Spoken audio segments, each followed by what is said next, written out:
Hello, everybody. Let us start with our next chapter, that is structure and physiography. I welcome you all to my channel. So, now without wasting time, let's start. In chapter 2, I'm starting. Do you know that our earth also has a history? The earth and its landforms that we see today have evolved over a very long time. Currently, estimation shows that the Earth is approximately 460 million years old.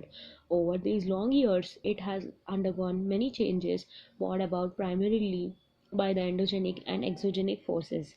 These forces have played a significant role in giving shape to the various surface and the subsurface features of the Earth. You're already aware about the plate tectonic and the movement of the earth plates in previous books. I mean, I'll read it for you. So, do you know that the India plate was the south of the equator millions of years ago? Do you also know that it was much larger in size and the Australian plate was a part of it? Over a million years ago, this plate broke into many parts and the Australian plate moved towards the southeastern direction and the Indian plate towards the north. Can you map different phases in the movement of the Indian plate? This northward movement of the Indian plate is still continuing and it has significant consequences on the physical environment of the Indian subcontinent. Can you name some important consequences of the northward movement of the Indian plate? It is primarily through the interplay of these endogenic and exogenic forces and the lateral movements of the plate that are present geological structure and geomorphological process active in the Indian subcontinent came into existence. Based on the variations in the geographical structure and formations, India can be given into three geographical divisions. These geographical regions broadly follow the physical features. The first one is the peninsular block, second is Himalayas and the other peninsular mountains, third is the Indo-Ganga Brahmaputra plain. So let's begin with peninsular block. The peninsular block, the northern boundary of the peninsular block may be taken as an irregular line running from Kutch along the western flank of the Aravalli range near Delhi and then roughly parallel to the Yamuna and the Ganga as far as Rajmahal Hills and the Ganga Delta. Apart from this, Karbi Anglong and Meghalayan Plateau in the northeast and the Rajasthan in the west are also extensions of this block. The northeastern parts are separated by Malda Fault in the West Bengal from Chota Nagpur Plateau. In Rajasthan, the desert and the other desert-like features overlay this block. Peninsular is formed essentially by the great complex of very ancient gneisses and granites, which constitutes a major part of it.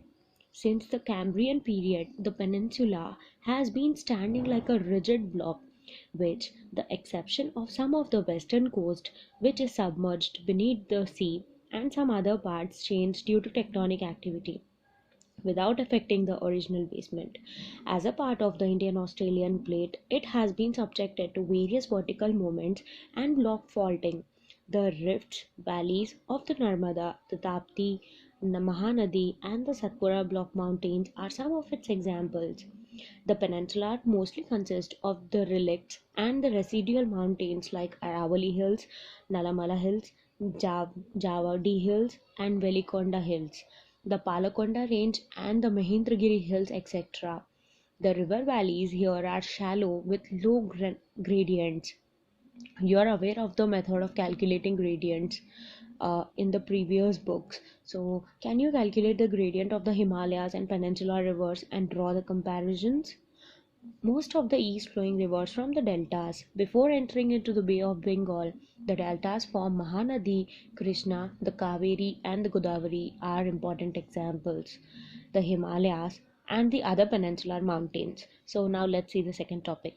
The Himalayas, along with the other peninsular mountains, are young, weak, flexible in their geographical structures, unlike the rigid and stable peninsular blocks. Consequently, they are still subjected to interplay, the exogenic and endogenic forces resulting in development of the faults, folds, and thrust planes. These mountains are tectonic in origin, dissected by fast flowing rivers very youthful which are at their youthful stage. Various landforms like gorges, V shaped valleys, rapid waterfalls, etc., are indicatives of this stage. Let's see the third one. It's Indo-Ganga Brahmaputra Plain. The third geographical division of India comprises the plain formed by the river Indus, the Ganga, and the Brahmaputra.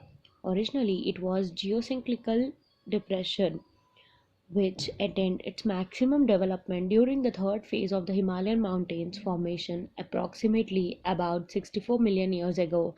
Since then, it has been gradually filled by the sediments brought by the Himalayan and peninsular rivers. Average depth of the alluvial deposit in these plains ranges up to 1000 to 2000 meters. It is evident from the above discussion that there are significant variations among the different regions of India in terms of their geographical structures, which has far reaching impact upon the related aspects.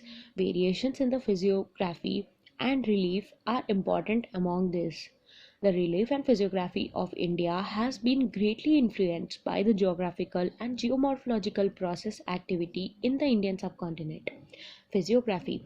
Physiography of an area is the outcome of the structure, process, and the stage of development.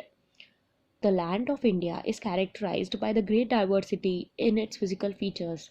The north has the vast expanse of rugged topography consisting of a series of mountain ranges with varied peaks, beautiful valleys, and deep gorges.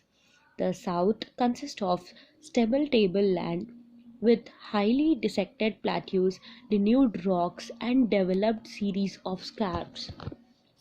In between these two lies the vast North Indian plain.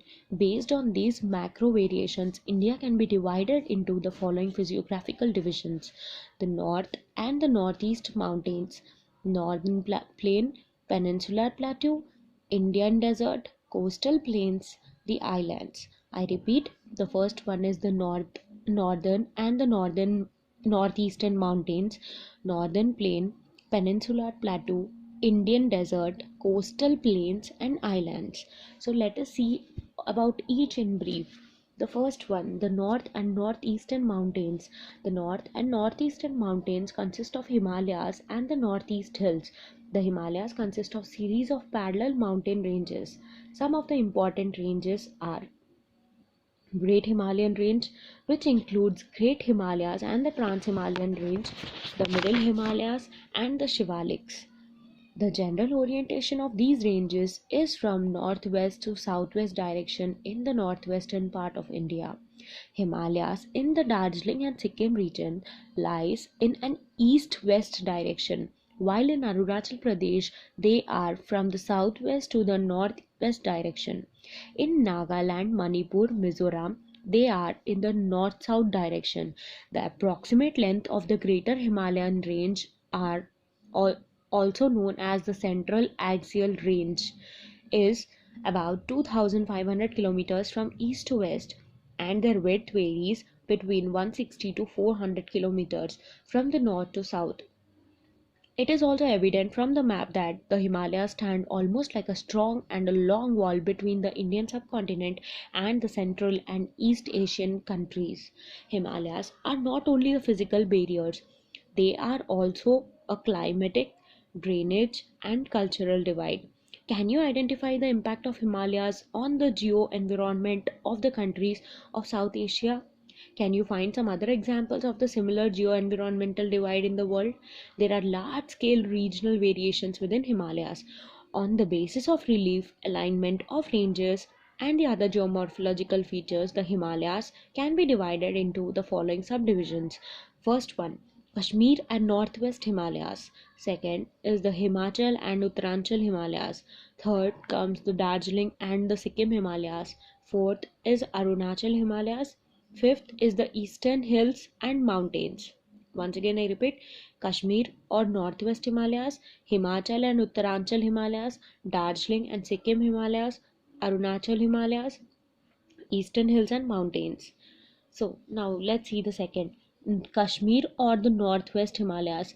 It comprises a series of ranges such as Karakoram, Ladakh, Zaskar, and Pir Panjal. The northeast part of Kashmir Himalayas is a cold desert which lies between the Greater Himalayas and the Karakoram Range. Between the Greater Himalayas and the Pir Panjal Range lies the world's famous Valley of Kashmir and the famous Dal Lake. Important glaciers of South Asia such as Baltoro and Siachen are also found in this region. The Kashmir Himalayas are also famous for Karewa formations, which are useful for cultivation of saffron. So here is what is Karevas.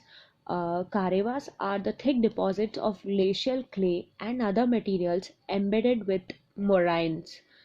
So now let's continue. Some of the important passes of the region are Zojila on the Greater Himalayas, Banihal on Pir Panjal, Photula on the Zaskar, and Khardangla on the Ladakh range. See, I'm sorry for the pronunciations if I am getting anything wrong, so please don't mind. Okay, some of the important fresh lakes such as Dal and Wular and the saltwater lakes such as Pangong Tso and So Moriri are also in this region. This region is drained by the river Indus and its tributaries such as Jhelum and Chenab. The Kashmir and Northwest Himalayas are well known for their scenic beauty and picturesque landscape. The landscape of Himalayas is the major source of attraction for adventure tourists. Do you know that some of the famous places of pilgrimage such as Vaishno Devi, Amarnath Cave, Charar-e-Sharif, etc. are also located here, and large number of pilgrims visit these places every year. Srinagar, capital city of state of Jammu and Kashmir, is located on the banks of Jhelum River. Dal Lake in Srinagar presents an interesting physical feature. Jhelum in the valley of Kashmir is still in its youthful stage and yet forms meanders, a typical features associated with the mature state in evolution of fluvial landform. Can you name some of the fluvial landforms in the mature state of the river? Okay. Let's know an interesting fact. In Kashmir Valley, the meanders in Jhelum River are caused by the local base level provided by the east, while larger lake of which present Dal Lake is a smaller part. The southernmost part of the region consists of the longitudinal valleys known as duns. Jammu Dun and Pathankot Dun are important examples. Now let's see the third one, the Himachal and Uttaranchal Himalayas. This part lies approximately between the Ravi in the west and the Kali, tributary of Ghagra, in the east. It is drainaged by two major river systems of India, the Indus and the Ganga River. The tributaries of Indus includes the river Ravi, Bias, Satluj, and the tributaries of Ganga flowing through this region, including Yamuna and Ghagra.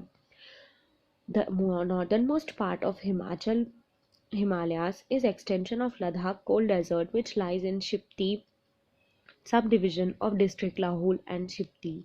All the three ranges of Himalayas are prominent in this session also. These are the Great Himalayan ranges, the Lesser Himalayas, which are also known as Dholadhar in Himachal Pradesh and Nagtibha in Uttaranchal, and the Shivalik ranges from north to south. In this section of the Lesser Himalayas, the altitude between 1000 to 2000 meters specially attracted the British colony administration and subsequently some of the important hill stations such as Dharmshala, Mussoorie, Shimla, Kausani, and the cantonment towns and the health resorts such as Shimla, Mussoorie, Kasauli, Almora, Landstone, Ranikhet, etc., were developed in this region. The two distinguishing features of these regions from the point of view of physiography are the Shivaliks, the Dun formations. Some of the important duns located in this region are Chandigarh, Kalka Dun, Nalagarh Dun, Dehradun, Harike Dun, and Kota Dun, etc. Dehradun is the largest of all the duns with an approximate length of 35 to 45 kilometers and a width of 22 to 25 kilometers. In the greater Himalayan ranges, the valleys are mostly inhabited by Bhutias. These are the nomadic groups who migrate to Bhugial summer grasslands in the higher reach during summer months and return to the valleys during winter. The famous Valley of Flowers. This question was asked in UPSC. Where is this Valley of Flowers located? So please focus. Is also situated in this region. The places of pilgrimage such as Gangotri, Yamunotri, Kedarnath, Badrinath and Hemakund Sahib are also situated in this part. The region is also known to have five famous prayags as mentioned. And then there is a box given about Shivaliks. Let me read it out. The word Shivalik has its origin in the geographical formation found in and around a place called as Shivala near Dehradun, which was once a headquarter of the Imperial Survey and which subsequently established its permanent headquarters at Dehradun. Now, the Darjeeling and the Sikkim Himalayas, they are flanked by the Nepal Himalayas in the west and the Bhutan Himalayas in the east. It is relatively small but most significant part of Himalayas, known for its fast flowing rivers such as Teesta. It is a region of high mountain peaks like Kanchangiri, and deep valleys. The higher reaches of these regions are inhabited by Lepcha tribes, while the southern part, particularly in the Darjeeling Himalayas, has a mixed population of Nepalis, Bengalis, and the tribal from the central India. The British, taking advantage of the physical conditions such as moderate slope, thick soil covered with high organic content, while the distributed rainfall throughout the year and mild winters, introduced tea plantations in the region. As compared to the other section of Himalayas, these, along with Arunachal Himalayas, are conspicuous by the absence of Shivalik formations. In the place of Shivaliks here, the Dewar formations are important, while have also been used for development of tea gardens. Sikkim and Darjeeling Himalayas are also known for their scenic beauty, rich flora, fauna, particularly various types of orchids. Now, the Arunachal Himalayas. These extend from the east of Bhutan Himalayas up to Dipu Pass in the east. The general direction of the mountain ranges is from the southwest to northeast. Some of the important mountain peaks of the regions are Kangtu, Namcha Barwa. These ranges are dissected by the fast flowing rivers from the north to south, forming deep gorges. Brahmaputra flow through a deep gorge after crossing Namcha Barwa. Some of the important rivers are Kameng, the Subanshri, the the Dibang, and the Lohit. These are perennial with a high rate of fall, thus having highest hydroelectric power potential in the country. An important aspect of Arunachal Himalayas is the numerous ethnic tribal community inhabited in these areas. Some of the prominent ones from west to east are Monpa, Dafla, Abor, Mishmi, Ishi, and Nagas. Most of these communities practice jhuming. It's a type of cultivation. It is also known as shifting or slash and burning cultivation. This region is rich in biodiversity, which has been preserved by indigenous communities due to rich topography. The intervalley transport linkages are nominal, hence, most of the interactions are carried out through Dewar region along the Arunachal Assam border. Next topic, the eastern hills and the mountains. These are part of Himalayan mountain systems having their general alignment from the north to south direction. They are known by the different local names. In the north, they are known as Patkai Boom, Naga Hills, the Manipur Hills, and in the south as Mizos or Lushihai Hills. These are lower hills inhabited by the numerous tribal groups practicing jhum cultivation. Most of these ranges are separated by each other by the numerous small rivers. The Barak is the important river in Manipur and Mizoram. Sorry. The physiography of Manipur is unique by the presence of large lake known as Loktak Lake at the center, surrounded by the mountains from all the sides. Mizoram, which also has molasses basin, which is made up of unconsolidated deposit.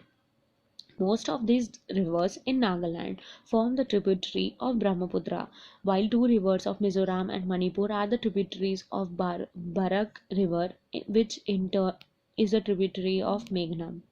The rivers in the eastern part of Manipur are the tributaries of Chindwin, which in turn is a tributary of Irrawaddy of Myanmar. Now the next one, the northern plain. The northern plain are formed by the alluvial deposits brought by the river, the Indus, Ganga, and Brahmaputra. These plains extend approximately up to 3,200 kilometers from the east to west. The average width of these plains between the 150 to 300 kilometers. The maximum depth of the alluvial deposits varies between 1,000 to 2,000 meters. From the north to south, these can be divided into three major zones: Bhabar, Tarai, and alluvial plains. Alluvial plains can be further divided into Khadar and Bhangar. Bhangar is a narrow belt ranging between 8 to 10 kilometers parallel to the Shivalik foothills at the breakup of the slope. As a result of these, the streams, the rivers coming from the mountains deposit heavily materials of rocks and boulders and at the time disappears in the zone. South of the Bhabar is the Tarai belt, which with an approximate width of 10 to 20 kilometers, where the most of the stream's river reemerges without having any proper demarcated channel, thereby creating marshy and swampy conditions known as Tarai. This has luxurious growth of natural vegetation and houses a varied wide wildlife. The south of Terai is a belt consisting of old and new alluvial deposits known as Bhangar and Khadar respectively. These plains have characteristic feature of mature stage of fluvial erosion and depositional landforms such as sandbars, meanders, oxbow lakes, braided channels. The Brahmaputra plains are known for their riverine islands and sandbars. Most of these areas are subjected to periodic floods and shifting river courses, forming braided streams. The mouth of these mighty rivers also form some of the largest deltas of the world. For example, the famous Sundarban deltas. Otherwise, this is a featureless plain with a general elevation of 50 to 150 meters above the mean sea level. The states of Haryana and Delhi form a water divide between Indus and Ganga river systems. As opposed to this, the Brahmaputra river flows from the northeast to southwest direction before it takes almost 90 degrees to southward turn at Dhubri before it enters Bangladesh. These river valleys have a plain, fertile alluvial soil cover which supports a variety of crops like wheat, rice, sugarcane, jute, and hence supports a large population. Okay guys, that's it for the video. I don't want to make videos for more than 25 to 30 minutes, so I end up here. So we have certain parts like Peninsula Plateau, Indian Desert, and coastal plains as well as islands. We'll look into that in the next video. So thank you so much. And ये channel बहुत like जो बहुत अच्छा motive से शुरुआत किया गया है, तो try to spread it. I don't mean like सबको देखना ज़रूरी है, बट यू नो जिसके पास सोर्सेज अवेलेबल नहीं है, if this lecture reaches that person, I mean अगर ये ऑडियो उस बंदे तक पहुंच गया, then I think that would be really helpful and it would be a great contribution from our side. So guys, please do support and share. Thank you so much.